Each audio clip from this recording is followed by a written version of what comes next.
આપકી અદાલતમાં ગઝલના બાદશાહ ગુલામ અલી પર આરોપ છે કે એમણે ગઝલનું જીવન વધારવા માટે કંઈ નહીં કર્યું.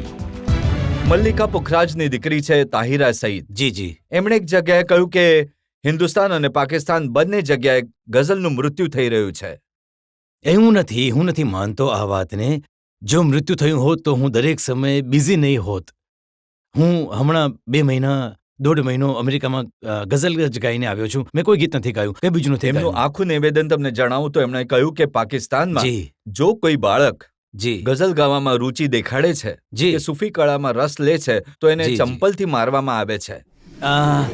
અને સૌથી વધારે એપ્રિશિએટ એને કરવામાં આવે છે જે ગઝલમાં અને સૂફી કલામમાં ભાગ લે છે.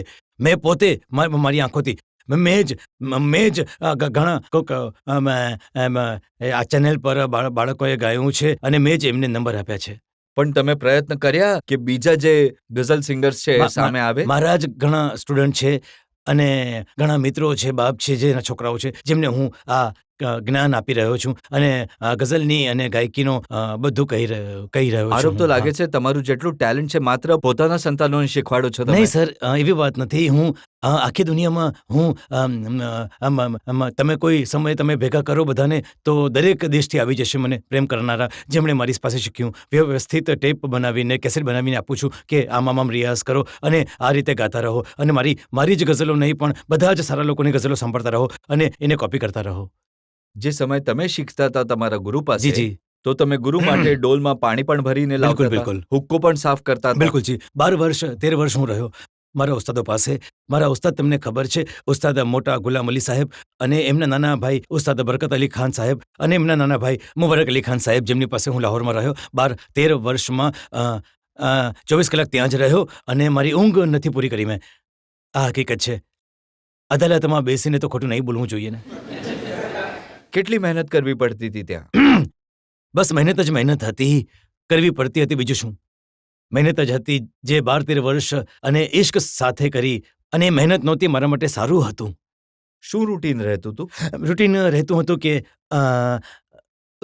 રાત્રે રાત સુધી, સવારથી લઈને 8 વાગ્યાથી લઈને રાત્રે 11-12 વાગ્યા સુધી હું કામ જ કરતો હતો ઉસ્તાદોની પાસે. જે એમના મિત્રો આવતા હતા, જા પાણી લઈ આવ, જા સિગરેટ લઈ આવ, જા આ લઈ આવ, જા તે લઈ આવ, તો હું એ જ કરતો રહેતો હતો. પછી ગીત સાંભળતો રહેતો હતો. ક્યારેક ત્યાં એક ખૂણામાં બેસીને ગીત સાંભળતો રહ્યો છું મારા ઉસ્તાદોનું અને સાથે સાથે જે રિયાઝ કરી રહ્યા છે એ પણ મારી અંદર સમાવી રહ્યો છું, જોઈ રહ્યો છું. પછી ક્યારેક તક મળતી હતી કે પૂછી પણ લઉં તો એ કહેતા હતા, નાના જે ઉસ્તાદ મુબારક અલી ખાન સાહેબ, જેમ કે સારે ગા માં રે સા ગા માં સમા ગા રે મા રે ગા સા રે ગા પા પા ગા રે પા પા સા પા રે પા ગા મા રે ગા મા પા ધા મા ગા પા ધા મા ધા મા ગા પા ધા ગા મા પા ગા મા ને સા રે પા. તો હું આખો દિવસ એ જ કરતો રહેતો હતો. આજકાલના શાગિર્દ કંઈ કરે છે? આજકાલના શાગિર્દો તો માત્ર એ જ કહે છે કે જી 3 મહિનામાં ગીત ગાતા આવડી જશે.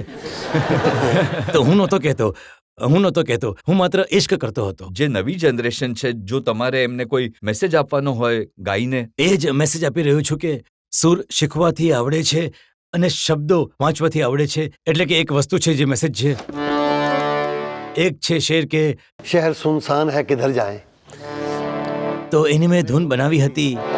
શહેર સુનસાન હૈ કિધર જાએ, खाक होकर कहीं बिखर जाए, शहर सुनसान है. તો શબ્દોનું તો એ જ છે, શહેર સુનસાન છે. શહેર બિલકુલ ક્વાઇટ છે, બિલકુલ તન્હાઈ છે. ક્યાં જઈએ? તો આનો અહેસાસ ઉત્પન્ન થવો જોઈએ સુરોમાં. તો સુરોમાં એને જ ખબર પડે છે જે સુરોની ગોઠવણ જાણતો હોય છે અને સુરોની અસર જાણતા હોય. સર, તમે એ કહ્યું છે કે ગઝલ મોહબ્બતથી ગાવામાં આવે છે, ઇશ્ક હોય છે. એમાં તમારી પ્રેરણા શું છે? ગઝલ એક એવી પોતે એક એવી વસ્તુ છે જે શાયરી જે માણસ સમજે છે ને, તો આનાથી વધારે સુંદરતા એને બીજા કોઈમાં દેખાતી નથી. સર, કહેવાય છે કે behind the every successful man there is a a woman. વાત પણ ઠીક છે, એ પણ ઠીક છે. પૂછવામાં શું છે, પણ હું આનાથી થોડો બેચીને રહ્યો છું.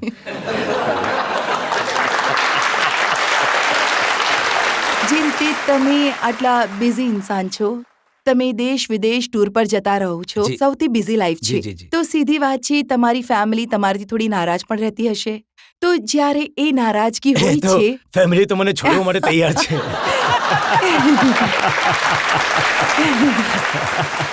તો જ્યારે ફેમિલીના લોકો નારાજ થાય છે જી, જી. તો એમના માટે કઈ ગઝલ ગાઓ છો તમે? એમને માટે હા, એ જ મારો સવાલ એમને હતો. માટે હું એ જ ગાઈશ. फासिले ऐसे भी होंगे ये कभी सोचा न था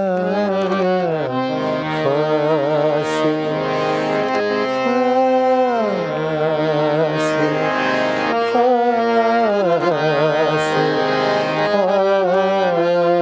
फासिले ऐसे भी होंगे ये कभी सोचा न था सामने बैठा था मेरे और वो मेरा न था फासिले ऐसे भी होंगे फासिले થેન્ક યુ. તો